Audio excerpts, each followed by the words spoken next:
I remember the storm was somewhat anticipated, but we had no idea how big it was going to be.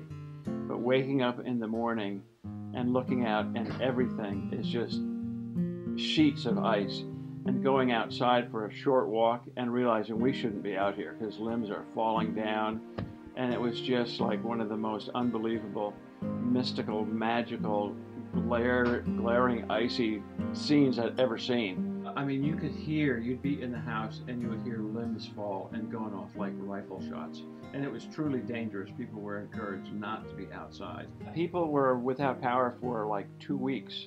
And we were extremely lucky because there used to be a hospital in town and they had a separate line or something that the church was hooked up to. And I guess it was serving as a hospital still, so that came online pretty quickly.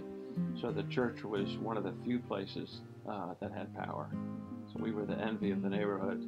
So the food came from the food pantry downtown, and then when we received reimbursement, we reimbursed the food banks for the foods that they donated so that they would have it to give to those in need, as is their mission in the first place. So. There was a woman that came in and took up residence in the parish hall, and she was the one that helped with the kitchen. She basically managed the food service for us, which was really wonderful. And she lived in a trailer and had a lot of damage. I don't recall if a tree fell on it or what, but because of her help to us and service, she received some funds to help restore her home. And then she became a member of the church and was pretty active until she died several years later. So we were very thankful to be a recipient of funds from the presiding bishop's funds. We didn't have, a deep pocket of endless financial resources, but we definitely served the community.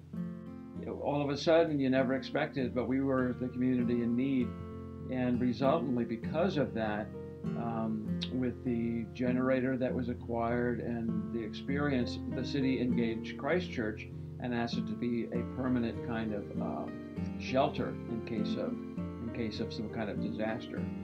So we remain on that list today, and it all started with the ice storm and came up with a long-term plan, and we couldn't have done it without the help of Episcopal Relief and Development.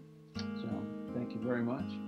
So when it comes to relief and to aid, they're right on it and spot on and ready, at the ready, just really well organized, and I feel very grateful for that.